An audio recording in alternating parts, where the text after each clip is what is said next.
میں صبح صبح کام کی تلاش میں نکل کر مزدوروں کے چوک پر جا بیٹھا۔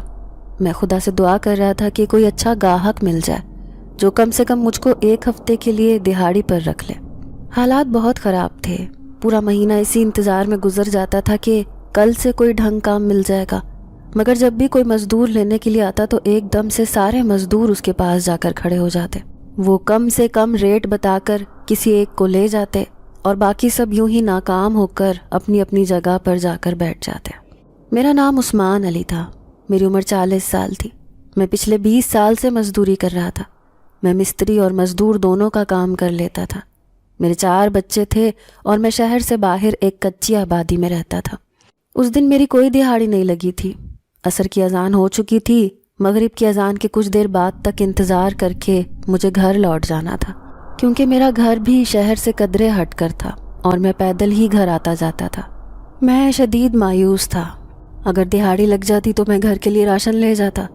مغرب کی اذان کے بعد ویسے بھی واپس جانا تھا۔ کچھ مزدور بیٹھے تھے، کچھ اٹھنا شروع ہو گئے تھے۔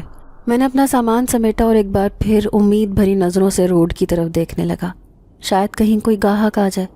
ایک دم سے ایک بہت لمبا چوڑا انسان سیاہ رنگ کے لباس میں آ کر چوک میں کھڑا ہو گیا۔ وہ تنقیدی نظروں سے سب مزدوروں کی طرف دیکھ رہا تھا۔ جو مزدور بیٹھے تھے وہ اٹھ کر اس کے پاس گئے۔ وہ کچھ بات چیت کر رہے تھے۔ بہت سارے لوگ واپس بیٹھ گئے۔ میں کچھ سوچ کر اپنی جگہ سے اٹھا اور جا کر اس انسان کے پاس کھڑا ہو گیا۔ اس نے کہا کہ جنگل میں ایک گھر بنانا ہے، اس کے لیے کچھ مزدور چاہیے جو جلد سے جلد کام کرتے ہیں، اور رہنا جنگل میں ہی ہوگا۔ مزدوری کام ختم ہونے کے بعد دی جائے گی۔ یہ سن کر میں نے کچھ دیر سوچا۔ ایک طرف کام نہیں مل رہا تھا، دوسری طرف معلوم نہیں کتنا لمبا کام تھا، اور یہ نہ ہو کہ کام کروانے کے بعد پیسے بھی نہ دے۔ میں نے کچھ دیر سوچا اور اس سے پوچھا کہ کتنے روز کا کام ہے۔ وہ سن کے مسکرایا، کہنے لگا یہ تو کام کرنے والے کا کام دیکھ کر ہی بتا سکتا ہے۔ باقی کے مزدوروں کی طرف دیکھ کر میں نے سوچا کہ شاید یہ لوگ جنگل میں رہنے کے نام پر خوف زدہ ہو گئے ہیں، کیونکہ مشہور تھا کہ اس جنگل میں کچھ عجیب و غریب قسم کے واقعات ہوتے ہیں۔ میں نے اس آدمی سے کہا کہ ٹھیک ہے، میں کام کرنے کے لیے تیار ہوں، مزدوری بے شک بعد میں دے دینا، مگر میرے چھوٹے بچے ہیں، مجھے ایڈوانس میں کچھ پیسے چاہیے۔ میں گھر میں آٹا اور کچھ ضروری سامان ڈال کر آپ کے ساتھ چلنے کے لیے تیار ہوں۔ یہ سن کر وہ تھوڑی دیر چپ ہوا، سوچ کے کہنے لگا چلو ٹھیک ہے۔ میں نے اپنا سامان اٹھایا اور اس کے ساتھ چل پڑا۔ اس کے پاس ایک پرانی سی اسکوٹر تھی، جس کو دیکھ کر میں سوچنے لگا کہ بھلا یہ مجھے کام کے کیا پیسے دے گا، اس کے پاس تو اسکوٹر بھی اتنی پرانی ہے۔ وہ مجھے لے کر پرچون کی دکان پر پہنچ گیا۔ کہنے لگا کتنے دن کا راشن لے کے دینا ہے۔ میں نے خاموشی سے اس کی طرف دیکھا اور کہا کہ جتنے آپ دے سکیں۔ اس نے چپ کر کے 10 کلو آٹا اور دوسرا سامان لینا شروع کیا۔ میرے اندازے میں اس نے 15 دن کا سامان لے کر دیا تھا۔ دکاندار نے بل بنا کے اس کے ہاتھ میں دے دیا۔ اس نے پیسے نکال کر دیے۔ کہنے لگا یہ سامان گھر لے جاؤ، میں تمہارا انتظار کر رہا ہوں۔ میں نے خوشی اور بے یقینی کے ساتھ اس انسان کی طرف دیکھا۔ وہ بالکل خاموش کھڑا تھا۔ میں نے اسے کہا کہ میرا گھر شہر سے تھوڑے فاصلے پر ہے۔ اس نے مجھے اپنے ساتھ بٹھایا اور چل پڑا۔ مغرب کی اذان ہو چکی تھی، اندھیرا پھیل رہا تھا۔ گھر کے دروازے پر پہنچ کر میں نے خوشی خوشی سارا سامان اتارا۔ میرے بچے گھر سے باہر ہی بیٹھے میری راہ تک رہے تھے۔ میری 3 بیٹیاں تھیں اور بیٹا سب سے چھوٹا۔ بڑی بیٹی 10 سال کی تھی اور باقی سب بہن بھائی اس سے چھوٹے تھے۔ وہ اتنا سامان دیکھ کر خوشی سے مجھ سے لپٹ گئے۔ میں جلدی جلدی سامان لے کر گھر میں گیا۔ میری بیوی بھی خوشی سے دوڑی آئی۔ میں نے اس کو بتایا کہ مجھے کام کے لیے شہر سے باہر جانا ہے، کچھ معلوم نہیں کتنے دن لگے۔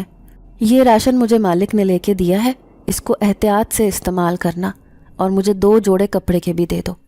وہ میرے ساتھ باہر ہی کھڑا ہے۔ میری بیوی تھوڑی فکر مند بھی تھی، مگر سامان دیکھ کر اسے اطمینان بھی تھا، کیونکہ ہم مزدوروں کے گھر کبھی بھی ایک ساتھ سامان نہیں آتا تھا۔ ایک چیز آتی تھی تو دوسری رہ جاتی تھی۔ میری بیوی نے بیٹی سے کہا کہ تم جلدی جلدی 2 کپ چائے بنا دو، تب تک میں تمہارے ابا کے کپڑے لا کر دے دیتی ہوں۔ میری بیٹی چھوٹے موٹے سارے ہی کام کر لیتی تھی، اسی لیے جلدی سے دوڑی گئی۔ 10 منٹ میں میں نے منہ دھویا، کپڑے لیے، میری بیٹی نے چائے بنا دی۔ وہ میرے ساتھ باہر تک آ گئی۔ جیسے ہی اس انسان نے چائے دیکھی وہ خوش ہو گیا۔ میری بیٹی سے چائے لے کر اس نے اس کے سر پر ہاتھ پھیرا اور جیب میں ہاتھ ڈال کر کچھ پیسے اسے پکڑا دیے۔ میں نے کافی منع کیا، مگر کہنے لگا کہ بچوں کے کام آ جائیں گے۔ میری بیٹی کافی خوش تھی۔ جلدی جلدی چائے پی کر ہم دونوں وہاں سے چل پڑے۔ میں بھی بچوں سے ملایا تھا۔ بائک پر بیٹھے بیٹھے وہ سفر طے کر رہا تھا۔ میں نے بات چیت کی نیت سے اس سے پوچھا کہ جنگل میں گھر کون بنا رہا ہے، جس پر وہ خاموش رہا۔ مجھے لگا شاید میرا سوال پسند نہیں آیا۔ کچھ دور پہنچے تو اس نے کہا کہ باقی سب مزدور کام کرنے سے منع کر گئے، لیکن تم کیا سوچ کر جا رہے ہو؟ میں نے کہا کہ کام ہر چیز سے زیادہ ضروری ہے۔ ہم ہر روز کام کا انتظار کرتے ہیں، ایک مہینے میں نہ جانے کتنے دن چھٹی ہو جاتی ہے۔ کم سے کم میرے بچوں کو 15 دن کا راشن مل گیا، یہ بھی غنیمت ہے، اور کام جیسا بھی ہو میں کرنے کے لیے تیار ہوں۔ وہ تھوڑی دیر چپ ہوا، کہنے لگا تمہیں ڈر نہیں لگا جنگل میں کام کرنے کے نام پر؟ میں نے کہا جب انسان مجبور ہو تو اس کو ایسی باتیں سن کر ڈرنا نہیں چاہیے، ویسے بھی اگر جنگل خطرناک ہوتا تو آپ وہاں گھر نہیں بنا رہے ہوتے ہیں۔ یہ سن کر وہ ہنس پڑا، مجھے اس کی ہنسی کافی عجیب لگی۔ کہنے لگا سوچ لو، اگر کام شروع کر دیا تو پورے کیے بنا واپس نہیں جانے دیں گے۔ میں بھی ہنس پڑا۔ میں نے کہا اللہ مالک ہے، اگر نصیب میں ہے تو ضرور پورا کروں گا انشاءاللہ۔ یہ سن کر وہ خاموش ہو گیا۔ ہم جنگل کے بیچوں بیچ جا رہے تھے، وہاں پر کچی پکی سڑک بنی ہوئی تھی۔ بچپن میں 1-2 بار ابو کے ساتھ یہاں سے لکڑیاں کاٹنے آیا تھا، کیونکہ پہلے ہم قریب ہی جھونپڑی میں رہتے تھے۔ میرے ابو بھی غریب مزدور ہی تھے جو کافی کم عمری میں ہی فوت ہو گئے تھے، جس کے بعد میری ماں نے لوگوں کے گھروں میں برتن دھو کر ہم بہن بھائیوں کو پروان چڑھایا تھا۔ جب میں بڑا ہوا تو تھوڑے بہت پیسے جمع کر کے کچی آبادی میں ایک چھوٹا موٹا گھر بنا لیا، جس سے مجھے کافی سہارا تھا، کیونکہ میں دیکھتا تھا کہ کرائے کے گھر میں رہنے والوں کا کیا حشر تھا اس مہنگائی کے زمانے میں۔ میں اپنی سوچوں میں گم سفر کیے جا رہا تھا۔ کافی اندر جا کر اس انسان نے بائک روک دی۔ میں نے چونک کر دیکھا تو سامنے ایک پرانا سا گھر تھا۔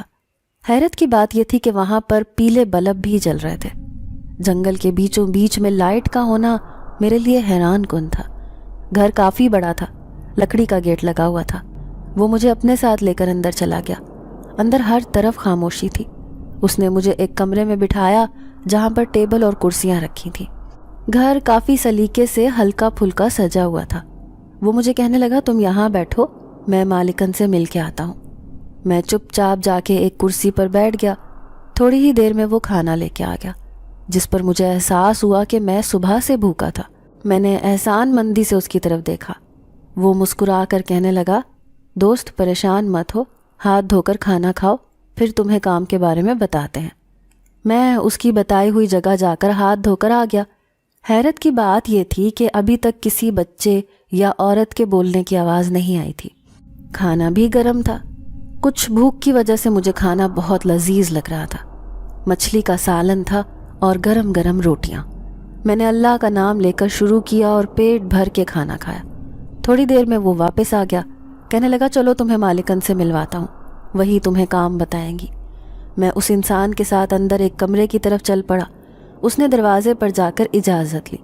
جب ہم دونوں کمرے میں داخل ہوئے تو میں نے دیکھا وہاں ایک بہت ہی خوبصورت لڑکی شاندار قسم کے کمرے میں اپنی ایک کرسی پر بیٹھی ہوئی ہے۔ اس کمرے میں داخل ہو کر مجھے لگا جیسے یہ اس گھر کا حصہ نہیں بلکہ کسی محل کا کمرہ ہے۔ اس کے پاس 2 عورتیں ہاتھ باندھے کھڑی تھیں۔ میں اسے دیکھ کر پریشان سا ہو گیا۔ میں نے اس کو سلام کیا، جس کا اس نے مسکرا کر جواب دیا۔ اس نے میری طرف دیکھ کر پوچھا عثمان علی، تم یہ کام کر لو گے؟ تمہیں ایک عمارت بنانی ہے، لیکن وہ ساری کی ساری میری مرضی کی ہوگی۔ تمہیں جتنا سامان چاہیے، جتنی مدد چاہیے بتاتے رہنا، لیکن وہ اس دنیا کی خوبصورت ترین عمارت ہونی چاہیے۔ میں یہ سن کر تھوڑا پریشان ہو گیا، کیونکہ میں اکیلا انسان تھا۔ مجھے لگا تھا شاید کوئی چھوٹا موٹا کمرہ یا گھر بنانا ہوگا، مگر میری تو آنکھیں کھلی کی کھلی رہ گئیں جب میں نے اس لڑکی کے منہ سے سنا کہ مجھے کوئی عمارت بنانی ہے۔ میں پریشانی سے اس لڑکی کی طرف اور اس انسان کی طرف دیکھ رہا تھا جو مجھے یہاں لے کر آیا تھا۔ وہ لڑکی مجھے خاموش دیکھ کے ہنس پڑی، کہنے لگی تمہیں پریشان ہونے کی ضرورت نہیں ہے، تم جو سوچ رہے ہو تو تمہیں کام کرنے کے لیے مددگار دے دیے جائیں گے۔ میں نے کہا جی بہتر، آپ مجھے کام سمجھا دیں۔ اس نے اپنی ملازمہ سے کہا کہ وہ نقشہ لے کر آؤ جو ہم نے تیار کیا ہے۔ ملازمہ نے ادب سے کہا جی شہزادی صاحبہ۔ میں یہ سن کر حیران ہوا کہ یہ لڑکی شہزادی ہے۔ میرے ذہن میں سوال تھا کہ آخر کہاں کی شہزادی ہے اور اس ویران جنگل میں اس مکان میں کیا کر رہی ہے۔ ملازمہ نے وہ نقشہ لا کر میرے ہاتھ میں تھما دیا۔ میں نے اسے کھول کر دیکھا تو دیکھتا ہی رہ گیا۔ وہ نقشہ کیا تھا؟ یوں لگ رہا تھا جیسے کوئی محل ہو۔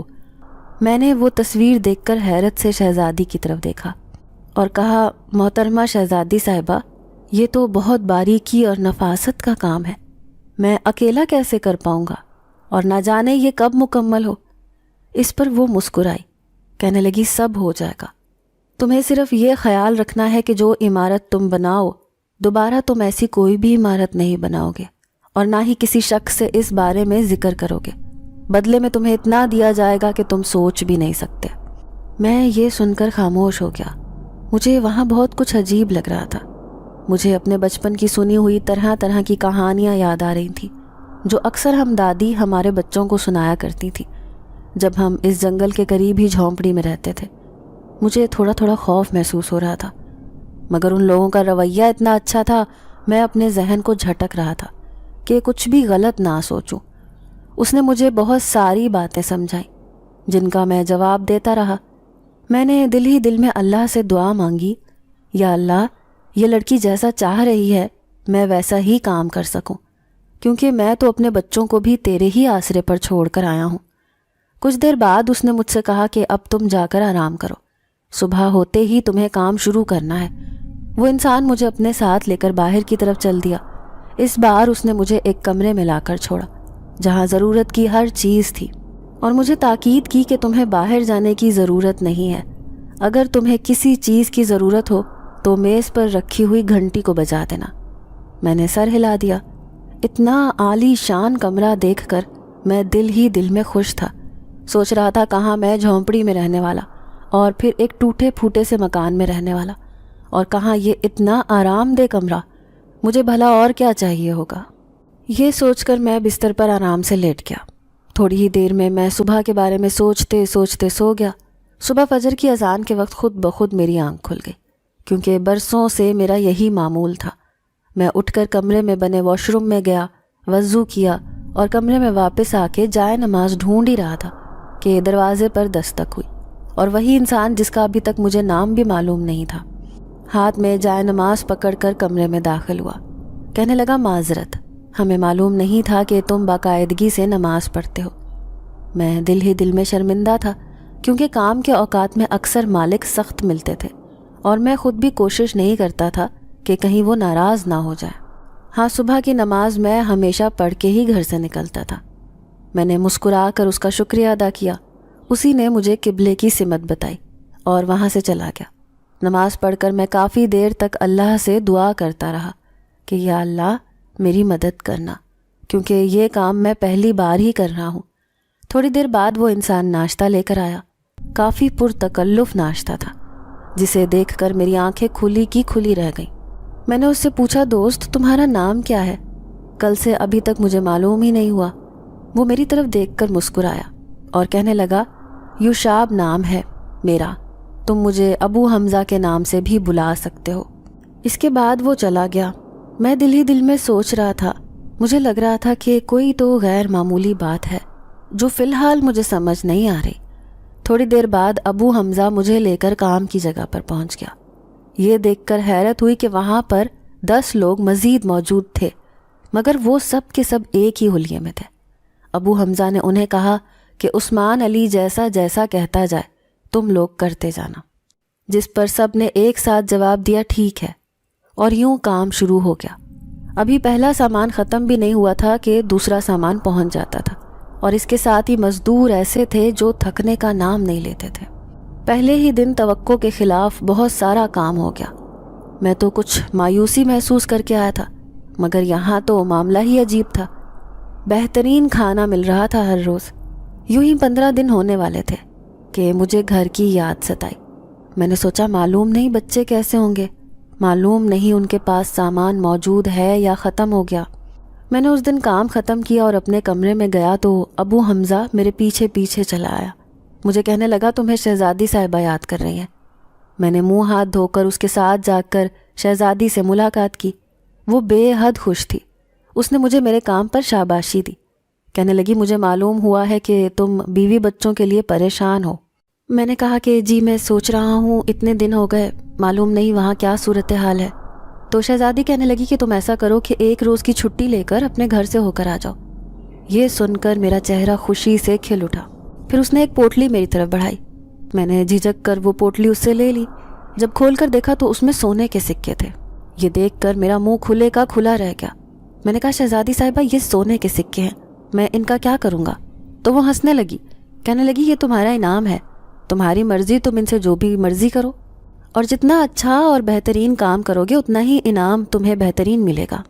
میں نے اس کا بہت شکریہ ادا کیا اور خوشی خوشی اپنے کمرے میں پہنچا۔ ابو حمزہ نے کہا کہ تھوڑی دیر میں تمہیں تمہارے گھر چھوڑ آؤں گا۔ ذرا دیر بعد ہم دونوں ابو حمزہ کی بائک پر بیٹھ کر شہر کی طرف چل پڑے۔ میرے پاس وہ سکے تھے۔ میرے ذہن میں مستقبل کے بہت سارے خواب تھے۔ میرا بھی خوبصورت گھر ہوگا، میرے بچے بھی اسکول میں پڑھیں گے۔ ابو حمزہ مجھے گھر سے تھوڑی دور اتار کر واپس چلا گیا۔ میں خوشی خوشی اپنے گھر پہنچا۔ میرے بیوی بچے مجھے دیکھ کر بہت زیادہ خوش ہو گئے۔ اگلے روز شام کو مجھے واپس جانا تھا۔ گھر میں ابھی تک راشن پانی موجود تھا۔ بچے سو گئے تو میں نے اپنی بیوی کو اپنے کمرے میں بلایا اور اس سے کہا کہ جو میں تمہیں بتانا چاہتا ہوں تم وعدہ کرو کہ کسی اور سے نہیں کہو گی۔ وہ خدا کی بندی کہنے لگی آپ فکر نہ کریں، میں کسی سے کچھ نہیں کہوں گی۔ تب میں نے شہزادی کے دیے ہوئے سکوں کی پوٹلی نکال کر اپنی بیوی کے ہاتھ پر رکھ دی۔ وہ سونے کے سکے دیکھ کر نہایت حیران ہوئی، کہنے لگی یہ تو سونے کے سکے لگ رہے ہیں، یہ آپ کو کہاں سے ملے؟ میں نے کہا جن کے ہاں کام کر رہا ہوں انہوں نے انعام دیا ہے، اب مسئلہ یہ ہے کہ یہ سکے میرے پاس آنے تک تم محفوظ رکھو گی۔ انشاءاللہ جب یہ کام مکمل کر کے لوٹوں گا تو تمہارے لیے اور اپنے بچوں کے لیے ہر وہ چیز کروں گا جو کبھی میں نے خواب میں بھی نہیں سوچا۔ وہ بہت خوش ہو گئی اور ہم دونوں میاں بیوی اپنے مستقبل کا سوچتے ہوئے سو گئے۔ صبح اٹھ کر میں نے اپنا سب سے بہترین جوڑا پہنا اور صرف ایک سکہ لے کر صرافہ بازار چلا گیا۔ کافی دکانوں کا جائزہ لینے کے بعد میں نے ایک دکان پر وہ سکہ بیچ دیا۔ وہ صراف مجھے قدرے بہتر لگا۔ اس نے مجھ سے پوچھا کہ یہ سکہ کہاں سے آیا؟ تو میں نے کہا کہ میری والدہ نے اچھے وقتوں میں یہ چند سکے لے کر رکھے ہوئے تھے کہ بچوں کے کام آ جائیں گے۔ اس وقت مجھے روپوں کی اشد ضرورت ہے، اس لیے میں یہ سکے بیچ رہا ہوں۔ میں نے وہ سکہ بیچ کر اچھی خاصی رقم لی، پھر اپنے بچوں کے لیے سودا سلف لے کر اور کچھ پیسے نقد اپنی بیوی کے ہاتھ پر رکھ کر واپسی کی تیاری کر لی۔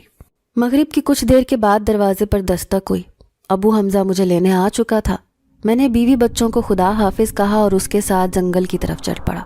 میں دل میں ہر وقت خدا کا شکر ادا کرتا تھا کہ یا اللہ تو واقعی بے نیاز ہے۔ میں اپنے بچوں کے لیے کس قدر پریشان رہتا تھا اور ساری عمر کام کر کے بھی اتنا جمع نہیں کر پاتا کہ ان کی خواہشات پوری کر سکوں، مگر تو نے بیٹھے بٹھائے میری فریاد سن کر مجھ پر کرم کر دیا۔ شہزادی سے مل کر میں نے اس کا شکریہ ادا کیا اور اسے بتایا کہ میرے بیوی بچے آرام سے ہیں اور میں آنے والے دنوں کے لیے ان کو سب کچھ دے کر آیا ہوں۔ وہ بھی یہ جان کر خوش ہوئی۔ اگلی صبح سے پھر اس عمارت کا کام شروع ہو چکا تھا۔ کبھی کبھی مجھے ان کالے لباس والے مزدوروں سے بہت خوف آتا تھا۔ میں نے کبھی بھی ان کو بولتے ہوئے نہیں سنا، نہ ہی ان کے چہرے کی طرف دیکھنے کی ہمت ہوتی تھی۔ عمارت کا کافی حصہ بن چکا تھا۔ ایک روز کام کے دوران نہایت ہی تیز بارش ہونا شروع ہو گئی۔ میں بڑا پریشان ہوا کہ میری محنت پر بارش کا تیز پانی بہت برا اثر کرے گا۔ اسی وقت وہاں پر ابو حمزہ آ گیا۔ میں نے اسے کہا کہ دوست جلدی سے سارا سامان اٹھوا کر کسی خشک جگہ پر رکھواؤ۔ میری بات سن کر وہ ہنس پڑا۔ اس روز میں نے جو دیکھا مجھے اپنی آنکھوں پر یقین نہیں ہوا۔ ذرا سی دیر میں میری بنائی ہوئی عمارت کے اوپر بہت ہی بڑی چھتری نما چیز نمودار ہو گئی۔ بارش کی وجہ سے اندھیرا ہو رہا تھا۔ ایک دم جیسے ہی میری نظر ان مزدوروں پر پڑی تو میں نے دیکھا کہ ان کی آنکھوں کی جگہ صرف اور صرف سرخ رنگ کی روشنی چمک رہی ہے۔ ان کے قد ضرورت سے زیادہ لمبے ہو چکے ہیں۔ میں ان کے بیچ میں کھڑا ہوا یوں لگ رہا تھا کہ میں کوئی بچہ ہوں۔ میں شدید گھبرا گیا کہ اللہ یہ کیا ماجرا ہے۔ اس روز مجھے اس حقیقت کا یقین ہو گیا کہ میں انسانوں کے بیچ میں کام نہیں کر رہا، بلکہ یہ جنات کا پورا قبیلہ ہے، جو کچھ تو میرے سامنے ہے اور کچھ میری نظروں سے اوجھل۔ ابھی تک میں نے یہاں پر کسی بچے کو کھیلتے کودتے نہیں دیکھا تھا، لیکن آج بارش ہوتے ہی جنگل میں بہت سارے بچے پھیل گئے جو بارش میں کھیل رہے تھے۔ ہر طرف یوں آوازیں آ رہی تھیں جیسے یہاں پر بہت ہی گنجان آبادی ہو۔ میں بہت خوفزدہ تھا، مگر حیران پریشان اپنی جگہ پر ساکت کھڑا تھا۔ اتنے میں وہاں پر شہزادی بھی آ گئی۔ اس نے جو سفید لباس پہنا ہوا تھا اس میں سے باقاعدہ روشنی نکل رہی تھی۔ اس کے ساتھ اس کی کنیزیں اور کچھ غلام بھی مؤدب کھڑے تھے۔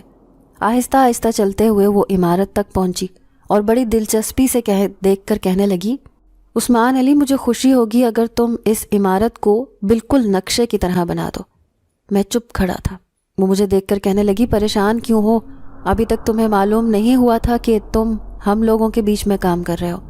حالانکہ تم یہ سوچ بھی سکتے تھے کہ جنگل کے بیچوں بیچ اس قدر ویرانے میں اتنا عالی شان گھر بنانے کی ضرورت کس کو محسوس ہوئی ہوگی۔ یہ کہہ کر وہ ہنس پڑی۔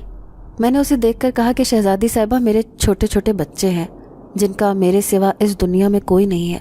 مجھے خوف بس اس بات کا ہے کہ کل کو کوئی مجھے نقصان نہ پہنچائے۔ جس پر وہ کہنے لگی کہ تم اس وقت شہزادی زرتاش کے مہمان ہو، قبیلے کا کوئی بھی جن تمہیں نقصان نہیں پہنچا سکتا، بلکہ اگر تم ہمارے معیار پر پورے اترے تو زندگی بھر تمہاری اور ان جنات کی دوستی یوں ہی قائم رہے گی۔ جب کبھی تمہیں کسی چیز کی ضرورت ہو تم ہمیں آواز دے سکتے ہو، مگر بس اتنا خیال رکھنا ہے کہ دوسرے کسی انسان کو تم کبھی بھی ہمارے بارے میں نہیں بتاؤ گے، اور یہاں کا جو بھی معاملہ ہوگا اسے یہیں بھول جاؤ گے۔ میں نے اس سے وعدہ کر لیا کہ میری زبان ہمیشہ بند رہے گی۔ آج ان کے قبیلے کی عام دعوت تھی۔ مجھے بہت ہی شاندار ہال میں لے جایا گیا۔ یہاں پر طرح طرح کے کھانے بنے ہوئے تھے، خوبصورت بچے ادھر ادھر گھوم رہے تھے۔ میں ہر چیز کو نہایت غور سے دیکھ رہا تھا۔ ابو حمزہ نہایت خوشی کے ساتھ میرے ساتھ ساتھ گھوم رہا تھا۔ جنات کی تمام عورتیں اپنا چہرہ چھپائے ہوئے تھیں۔ ابو حمزہ نے مجھے بتایا کہ وہ بہت سالوں سے اس جنگل میں مقیم ہیں۔ شہزادی زرتاش کے والد کچھ روز پہلے ہی فوت ہوئے ہیں، اور اب شہزادی زرتاش ہی قبیلے کی ہونے والی ملکہ ہے، اور انہی کے لیے یہ سفید محل بنایا جا رہا ہے۔ اس نے مزید بتایا کہ یہ مسلم جنات کا قبیلہ ہے اور ہمیشہ سے ہی انسان دوست رہا ہے۔ اب میں مطمئن تھا۔ میں نے دعوت کا کھانا کھایا اور سونے کے لیے چلا گیا۔ اگلی صبح سے میں مزید دل لگا کر کام کر رہا تھا۔ میں چاہتا تھا کہ شہزادی کو کام پسند آ جائے۔ 15 دن میں محل تقریباً تیار ہو چکا تھا۔ مجھ سے زیادہ کام جنات کرتے تھے اور کام چٹکیوں میں ہو جاتا تھا۔ کبھی کبھی میں حیران رہ جاتا تھا۔ یہ بننے والی عمارت اس قدر خوبصورت بنتی جا رہی تھی، مجھے یقین ہی نہیں ہوتا تھا کہ یہ میں بنا رہا ہوں۔ وعدے کے مطابق مجھے آج پھر میرے گھر بھیجے جانا تھا۔ شہزادی نے مغرب کے بعد مجھے طلب کیا اور پھر سے سکوں کی بھری ہوئی پوٹلی میرے حوالے کر دی۔ ابو حمزہ مجھے پھر سے گھر چھوڑنے چلا گیا۔ میرے بچے مجھے دیکھ کر بہت خوش ہوئے۔ میں نے بیوی کے چہرے کی طرف دیکھا، اس سے پوچھا کہ وہ سکے محفوظ ہیں نا؟ تو اس نے خوشی سے ہاں میں جواب دیا۔ میں نے پھر سے سونے کے سکوں کی پوٹلی نکال کر اسے تھما دی۔ اس کا چہرہ خوشی سے تمتما رہا تھا۔ اگلی صبح میں نے پھر سے 2-3 سکے لیے اور اسی سنار کو بیچ ڈالے۔ اس بار میں نے محسوس کیا کہ سنار میری طرف عجیب نظروں سے دیکھ رہا ہے۔ مجھے اندازہ بھی نہیں ہو سکا۔ جیسے ہی میں اس کی دکان سے نکلا تو کسی نے میرا تعقب کرنا شروع کر دیا۔ میں نے سارا سودا سامان لیا، رکشے میں رکھوا کر گھر چلا آیا۔ میں نے مغرب تک اپنے بچوں کے ساتھ نہایت ہنسی خوشی وقت گزارا اور اس کے بعد ابو حمزہ کے ساتھ واپس لوٹ گیا۔ میں نے اپنی بیوی کو خاص تاکید کی تھی کہ سکوں کی بہت زیادہ حفاظت کرے۔ میں واپس اپنے ٹھکانے پر پہنچ چکا تھا۔ میں نہیں جانتا تھا کہ آج رات میرے گھر والوں پر کوئی خطرہ منڈلا رہا ہے۔ اس سنار نے کچھ گنڈوں کو میرے پیچھا کرنے کا کہا تھا اور جو رات ہونے کے انتظار میں تھے۔ جب انہوں نے مجھے گھر سے جاتے دیکھا تو وہ نہایت بے فکری سے رات کے 12 بجتے ہی گھر میں داخل ہو گئے۔ میرے بچے سو رہے تھے اور میری بیوی بھی۔ انہوں نے جاتے ہی بندوق کے زور پر میری بیوی کو جگایا، کہنے لگے بتاؤ وہ سونے کے سکے کہاں ہیں جو تمہارا شوہر ہمیں بیچنے آتا ہے۔ یہ سن کر میری بیوی رونے لگی، مگر جب انہوں نے اس کو ڈرایا دھمکایا تو وہ صندوق کے پاس گئی اور دونوں پوٹلیاں نکال کر ان کو تھما دی۔ جیسے ہی انہوں نے پوٹلیاں کھولی ایک دم سے پورے گھر میں اندھیرا ہو گیا۔ تھوڑی ہی دیر میں جب دوبارہ روشنی ہوئی تو وہ لوگ یہ دیکھ کر حیران رہ گئے کہ ان سب کے ہاتھ بندھے ہوئے ہیں۔ میری بیوی اپنے بچوں کو ساتھ لے کر ایک کونے میں دبکی ہوئی تھی۔ کمرے میں بہت سارے سیاہ پوش موجود تھے جن کی صرف آنکھیں نظر آ رہی تھیں۔ بیوی اور بچے بہت خوفزدہ تھے۔ ان سیاہ پوشوں نے میری بیوی بچوں کو کوئی نقصان نہیں پہنچایا، لیکن غنڈوں کا حشر نشر کر دیا۔ تھوڑی ہی دیر بعد وہ لوگ ہاتھ جوڑ کر معافی مانگنے لگے۔ اس کے بعد گرتے پڑتے وہاں سے رخصت ہو گئے۔ ان میں سے ایک سیاہ پوش نے میری بیوی سے کہا کہ آپ کو پریشان ہونے کی کوئی ضرورت نہیں ہے، آپ کبھی بھی ضرورت پڑنے پر ہمیں یاد کر سکتی ہیں۔ جب تک عثمان علی واپس نہیں آ جاتا اس گھر کی اور بچوں کی حفاظت ہماری ذمہ داری ہے۔ میری بیوی بہت پریشان تھی کہ یہ نیک دل لوگ کون ہیں انہوں نے سونے کے سکوں کی پوٹلی حفاظت کے ساتھ واپس کر دی اور ایک ایک کر کے گھر سے رخصت ہو گئے۔ جیسے ہی میری بیوی باہر کی طرف لپکی تو دیکھا کہ گھر کا دروازہ تو اندر سے ہی بند ہے۔ یہ دیکھ کر وہ اور بھی ڈر گئی۔ اس نے بچوں کو سلا دیا، خود بھی اللہ کا نام لے کر سونے لگی۔ دوسری طرف میں ساری رات بے چین رہا۔ مجھے یوں لگتا رہا جیسے میرا کوئی اپنا مصیبت میں ہے۔ صبح نماز کے وقت جب ابو حمزہ مجھ سے ملنے آیا تو مجھے جاگتا ہوا دیکھ کر ہنس پڑا۔ کہنے لگا تمہیں پریشان ہونے کی کوئی ضرورت نہیں ہے، تمہارے گھر میں سب خیریت ہے۔ تم جس روز سے ہمارے لیے کام کر رہے ہو ان لوگوں کی حفاظت کی ذمہ داری ہماری ہے۔ پھر اس نے مجھے رات کا منظر دکھایا۔ پہلے میں پریشان ہوا، پھر یہ دیکھ کر بہت خوش ہو گیا کہ میرے بیوی بچے محفوظ ہیں۔ میں نے ابو حمزہ کا بہت شکریہ ادا کیا۔ میں بہت خوش تھا، یہ جنات مانو میرے دوست بن چکے تھے۔ اسی طرح وقت گزر رہا تھا۔ 15 روز پورے ہونے سے پہلے ہی سفید محل بن کر پوری طرح سے تیار ہو چکا تھا۔ شہزادی زرتاش بہت خوش تھی، ساتھ ہی اس کے قبیلے کے تمام جنات بھی۔ محل کی خوشی میں شہزادی نے اپنے قبیلے کی دعوت رکھی، ساتھ ہی مجھے کہا کہ اگر تم چاہو تو ہمارے ساتھ اس دعوت میں شریک ہو سکتے ہو۔ میں بھی پورے دل سے راضی تھا۔ اگلے روز شاندار جشن کا اہتمام کیا گیا۔ پہلے شاندار دعوت تھی اور اس کے بعد شہزادی کی تاج پوشی کی گئی۔ شہزادی اب ملکہ بن چکی تھی۔ اس کی ریاست کے تمام جنات بہت خوش تھے اور بڑھ چڑھ کر شہزادی کو تحائف پیش کر رہے تھے۔ میں بھی خوش تھا۔ شہزادی نے مجھے سب کے سامنے بلا کر کہا کہ یہ انسان اس قبیلے کے تمام جنات کا نہ صرف مہمان ہے بلکہ دوست بھی ہے۔ یہ میرا حکم ہے کہ زندگی میں جب کبھی اس کو مدد کی ضرورت ہوگی تو آپ سب لوگ اس کی مدد کے لیے تیار ہوں گے۔ پھر اس نے میرا شکریہ ادا کیا۔ اسی تقریب میں اس نے میرے بیوی بچوں کے لیے شاندار تحفے تحائف دیے، جن میں قیمتی ملبوسات بھی شامل تھے۔ میری بیوی کے لیے زیورات تھے، سونے کے سکے تھے اور کچھ قیمتی پتھر بھی تھے۔ شہزادی کہنے لگی کہ تمہاری اور تمہارے بچوں کی آنے والی زندگی نہایت سکون سے گزر جائے گی۔ اس کے باوجود بھی اگر تمہیں کسی چیز کی ضرورت ہو تو وہ تم مانگ سکتے ہو۔ میں نے اس کا شکریہ ادا کیا اور کہنے لگا کہ آپ کا انعام میری توقع سے کہیں زیادہ ہے۔ میں بہت مشکور ہوں۔ مجھے بس انسانی دنیا میں آپ لوگوں کی مدد کی ضرورت رہے گی، کیونکہ انسان نہایت ناشکرے ہوتے ہیں۔ میری مال و دولت دیکھ کر بہت سارے لوگ میرے دشمن بن جائیں گے۔ میں نہیں چاہتا کہ میرے بیوی بچوں کو کوئی نقصان پہنچے۔ یہ سن کر اس نے اپنے جنات کو حکم دیا کہ وہ ہمیشہ میری حفاظت کریں گے۔ اب میرا کام یہاں پر ختم ہو چکا تھا۔ رات کے 12 بج رہے تھے۔ شہزادی نے نہایت عزت اور احترام کے ساتھ مجھے رخصت کیا۔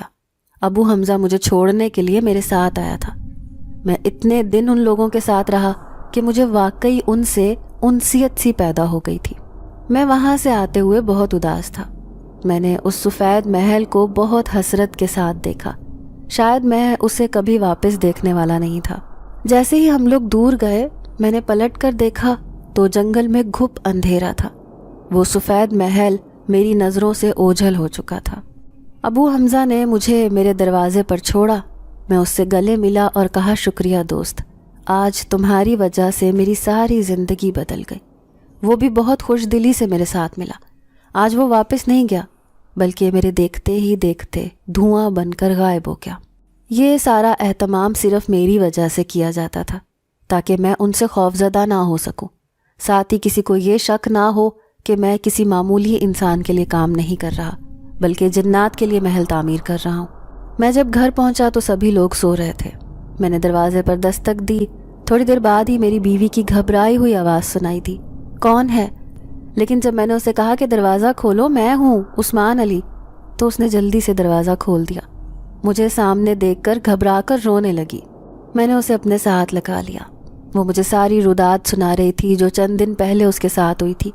میں نے اسے چپ کروایا، کمرے میں لے آیا۔ میں نے اپنے پاس موجود تحفے اور تحائف نکال کر بیوی کے سامنے ڈھیر کر دیے۔ اس کی آنکھیں پھٹی کی پھٹی رہ گئیں۔ وہ ہر چیز کو ہاتھ پھیر پھیر کر دیکھ رہی تھی۔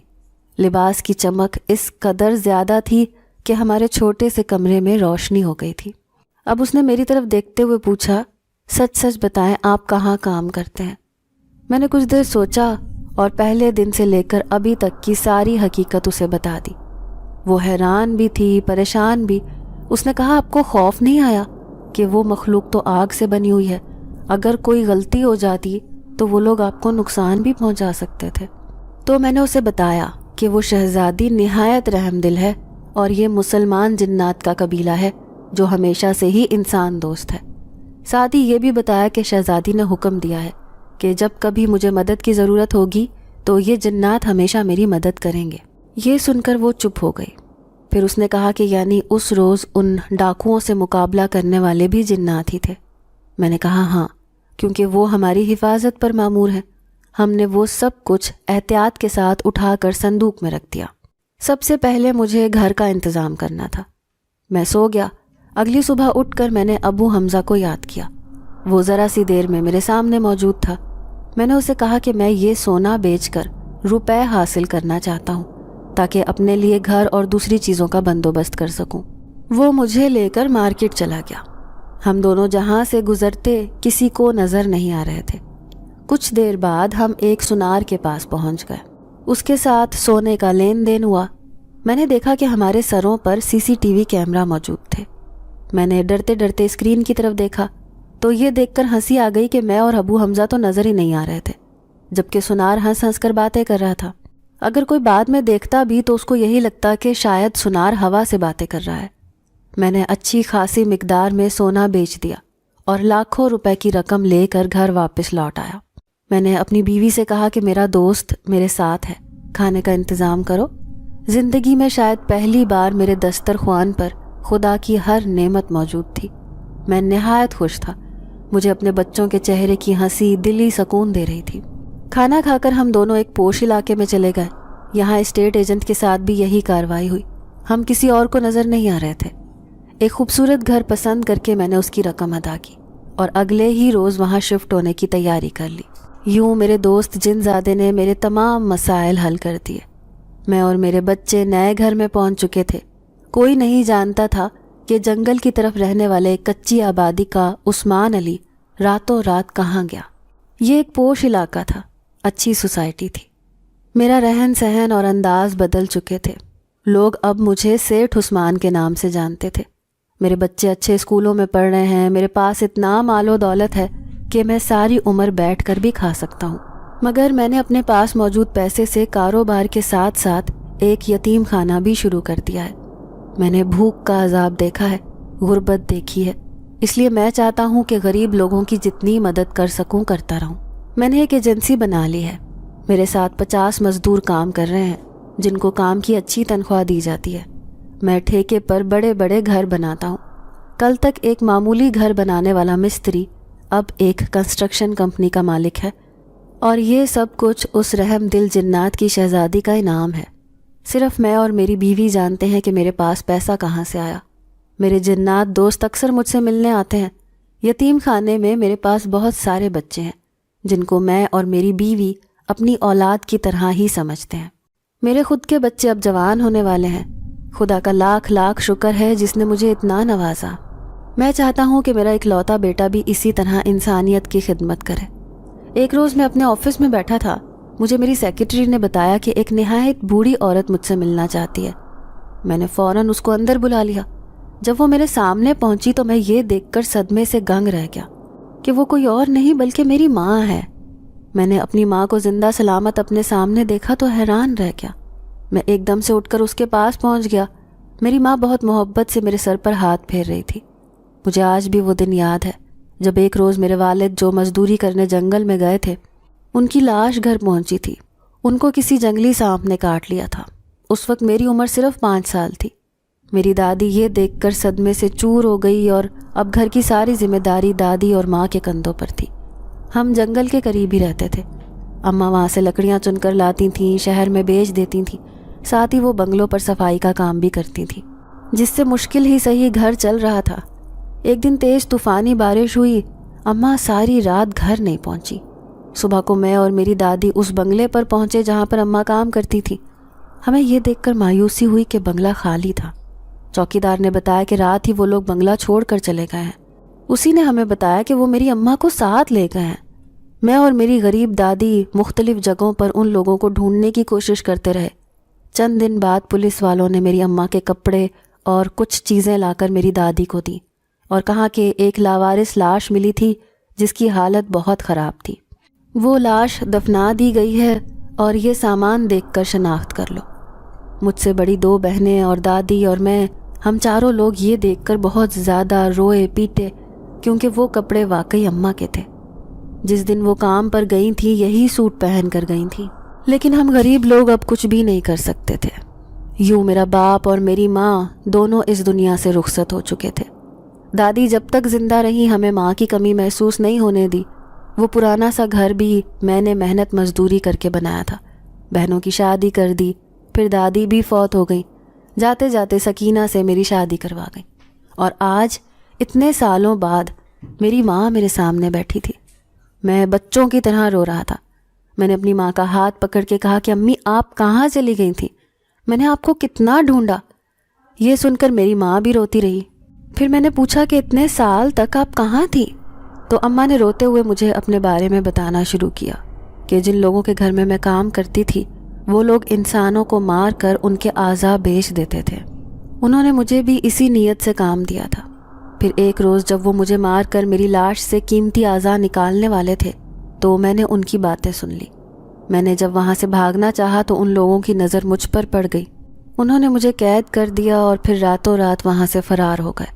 وہ مجھے لے کر پہاڑی علاقوں کی طرف چلے گئے۔ چند پولیس والے بھی ان کے ساتھ ملے ہوئے تھے، جن کو انہوں نے میرے کپڑے اور دوسرا سامان دے کر کہا کہ کسی بھی لاوارث لاش کو دکھا کر میرے گھر والوں سے یہ کہہ دیا جائے کہ میں اب زندہ نہیں رہی۔ وہ لوگ اس بار پہاڑی علاقوں کی طرف لے کر جا رہے تھے۔ یہاں پر انہوں نے معصوم اور سادہ لوح انسانوں کو شہر میں اچھی نوکری دینے کا کہہ کر ورگلانا شروع کر دیا۔ وہ ان لوگوں کو مار کر ان کے اعضاء نہیں نکالتے تھے، بلکہ اب وہ ان کو زندہ ہی دوسرے ملکوں میں نوکری کے نام پر بھیج دیتے تھے۔ انہوں نے مجھے اسی مقصد کے لیے رکھا ہوا تھا کہ میں لوگوں کے سامنے ان کی تعریفیں کروں اور بتاؤں کہ یہ لوگ نہایت رحم دل ہیں اور ان کا ایک ادارہ ہے جو غریبوں کی مدد کرنے کے لیے بنایا گیا ہے۔ ایک روز موقع پا کر میں وہاں سے بھاگ نکلی۔ میں جنگل میں بھاگتی چلی جا رہی تھی کہ اچانک ہی میرے سامنے کچھ روشنیاں نمودار ہوئیں۔ میں رات کے اندھیرے میں اندھا دھند سفر کر کے نہ جانے کہاں سے کہاں پہنچ چکی تھی۔ پتھروں اور درختوں کی وجہ سے میں بری طرح زخمی تھی۔ جیسے ہی میں نے اپنے سامنے لوگوں کے بولنے کی آواز سنی اور ان کے سائے دیکھے تو میں زور زور سے مدد کے لیے چلانے لگی۔ جب تک وہ لوگ مجھ تک پہنچے میں گر کر بے ہوش ہو چکی تھی۔ صبح جب میری آنکھ کھلی تو مجھے معلوم ہوا کہ یہ کچھ قبائلی ہیں۔ میرے سر پر گہری چوٹ لگی تھی۔ کچھ عرصہ تو مجھے یاد ہی نہیں رہا کہ میں کون ہوں۔ پھر جب مجھے یاد آیا تو میں نے ان لوگوں کو اپنے بارے میں بتایا۔ جب میں تھوڑی ٹھیک ہوئی تو مجھے محسوس ہوا کہ یہ لوگ کچھ عجیب سے ہیں، اور پھر ایک دن مجھے معلوم ہوا کہ یہ لوگ انسان نہیں ہیں بلکہ جنات ہیں۔ شروع میں خوفزدہ ہوئی، پھر ایک رحم دل جن زادہ جس کی بیوی فوت ہو گئی تھی اور اس کے 2 چھوٹے چھوٹے معصوم بچے تھے، میں نے ان کے گھر میں ملازمت شروع کر دی۔ مجھے صحیح طرح سے اپنا پتہ اور شہر یاد نہیں تھا، اس وجہ سے جب وہ لوگ مجھ سے پوچھتے میں بتا نہیں پاتی تھی۔ تھوڑے عرصے بعد ہی اس جن زادے نے مجھ سے نکاح کر لیا۔ وہ دونوں بچے بھی مجھ سے بہت زیادہ مانوس ہو چکے تھے۔ میں نے اسی کو قسمت کا لکھا سمجھا اور چپ چاپ اپنا وقت پورا کرنے لگی۔ میری 2 اور بیٹیاں اور ایک بیٹا بھی ہیں جو کہ جن زاد ہیں، اور مجھے ہمیشہ تمہاری یاد آتی تھی۔ تمہاری بہنوں کو یاد کر کے روتی رہتی تھی۔ تو ایک دن تمہارے چھوٹے بھائی نے مجھ سے وعدہ کیا کہ تم جہاں بھی ہو وہ تمہیں ڈھونڈ نکالے گا، اور یوں میں آج تمہارے سامنے ہوں۔ میں اپنی امی کے قدموں میں بیٹھا ہوا تھا۔ ہم دونوں ماں بیٹا رو رہے تھے۔ میں نے امی سے پوچھا کہ کہاں ہے آپ کا بیٹا، میں بھی اپنے بھائی سے ملنا چاہتا ہوں۔ جب امی نے اسے آواز دی تو وہ ایک دم سامنے آ گیا۔ اس نوجوان کو دیکھ کر مجھے یاد آیا کہ میں اس سے شہزادی زرتاش کی دعوت میں مل چکا ہوں۔ وہ بہت ہی محبت سے مجھ سے ملا۔ میں بہت خوش تھا کہ برسوں بعد مجھے میری ماں واپس مل گئی۔ پھر میں نے اپنی ماں کو اپنے بارے میں ساری حقیقت بتائی اور کہا کہ میں کہاں سے کہاں پہنچ گیا، صرف اور صرف ان نیک دل جنات کی وجہ سے۔ میں بہت خوش تھا کہ اپنی ماں کو اپنے بچوں سے ملاؤں گا، ساتھ ہی اپنی بیوی کو بھی بتاؤں گا کہ میری ماں زندہ ہے۔ اب مجھے اپنے جن زاد بہن بھائیوں سے ملنے کا بھی شوق ہو رہا تھا۔ میں اپنی ماں اور بھائی کو لے کر فوراً گھر چلا گیا۔ میں نے اپنے بچوں کی وجہ سے یہ تو نہیں بتایا کہ یہ لڑکا جن زاد ہے، بلکہ یہ ضرور بتایا کہ یہ میرے بھائی ہیں اور ان کے علاوہ بھی میرے بہن بھائی موجود ہیں۔ سب لوگ بہت خوش ہو رہے تھے۔ میری زندگی ایک بار پھر سے مکمل ہو گئی تھی۔ میری بہنیں بھی میری ماں سے مل کر بہت خوش تھیں۔ ان کو بھی میں نے صرف اتنا ہی بتایا کہ امی کی یادداشت گم ہو گئی تھی اور ان کو کسی نیک انسان نے ان لوگوں سے بچایا تھا جنہوں نے امی کو اغوا کر لیا تھا۔ پہلے جنات نے میری مدد کی تھی اور اب جنات میری فیملی کا حصہ بن گئے تھے۔ میں اپنے بچوں کو شمالی علاقہ جات گھمانے کے لیے لے گیا تاکہ اپنی امی کی دوسری فیملی سے ان کو ملوا سکوں۔ یہاں پہنچ کر میرا بیٹا اور بیٹی بہت خوش تھے، مگر بس وہ یہ حقیقت نہیں جانتے تھے کہ ہم لوگ جن لوگوں کے بیچ میں موجود ہیں وہ معمولی انسان نہیں بلکہ جنات ہیں۔ میری بیٹی اور بیٹا روزانہ نئی نئی جگہوں کو دیکھ کر خوش ہوتے تھے۔ میں ایسی سوچ میں تھا کہ اپنی بیوی اور بچوں کو بتانا چاہیے یا نہیں کہ ہم لوگ انسانوں کے بیچ نہیں بلکہ جنات کے قبیلے میں موجود ہیں۔ ایک روز میں نے محسوس کیا کہ میری سوتیلی بہن کا بڑا بیٹا میری بیٹی کو بہت پسندیدگی کی نگاہ سے دیکھ رہا ہے۔ میں نے اپنی امی کی طرف دیکھا، وہ مجھے دیکھ کر مسکرا رہی تھی۔ میں بھی سوچ میں پڑ گیا تو نہ جانے وہ کیسا رد عمل دے۔ دوسری طرف میں اس لیے پریشان تھا کہ مجھے لگ رہا تھا کہ میں نے اپنے بچوں کو یہاں لا کر کوئی غلطی کر دی ہے۔ ایک روز ہم سبھی باہر بیٹھ کر چائے پی رہے تھے تو میں نے دیکھا میری بیٹی اور بھانجا ایک طرف سے چلے آ رہے ہیں۔ ان دونوں نے ایک دوسرے کا ہاتھ تھاما ہوا تھا۔ میرے بہن بھائی بھی یہ منظر دیکھ کر خوش تھے۔ میں نے اپنی بیوی کی طرف دیکھا، وہ بھی مسکرا رہی تھی۔ پھر مجھے محسوس ہوا کہ میرا بیٹا بھی وہاں موجود نہیں ہے۔ میری چھوٹی دونوں بیٹیاں اپنی بہن کو دیکھ کر تالیاں بجا رہی تھیں۔ تب میں نے پیچھے مڑ کر گھر کی طرف دیکھا تو میرا بیٹا ذیشان ٹیرس پر بیٹھا ایک خوبصورت سی لڑکی سے بات چیت کر رہا تھا۔ میں نے پریشانی سے اپنا سر پکڑ لیا۔ میری ماں نے میرے کندھے پر ہاتھ رکھا اور مجھے پریشان ہونے سے منع کیا۔ مجھے سمجھ نہیں آ رہا کہ مستقبل میں کیا ہونے والا ہے۔ کیا میرے بچوں کا جن زاد ہم سفروں کے ساتھ زندگی بھر کا رشتہ صحیح رہے گا یا میں یہیں پر انہیں سب کچھ بتا کر واپس لے جاؤں؟ میری بیوی مجھ سے ناراض ہو جائے گی یا اپنی اولاد کی خوشی کے لیے میرا ساتھ دے گی؟ میری ماں جو مجھے برسوں بعد ملی ہے، میں نے اگر ان رشتوں سے انکار کیا تو کیا واپس مجھ سے جدا ہو جائے گی؟ میں دور آسمان کی بلندیوں کو دیکھتا ہوا بس یہی سوچے جا رہا تھا، آگے کیا ہونے والا ہے۔ کمنٹ باکس میں اپنی رائے کا اظہار کریں۔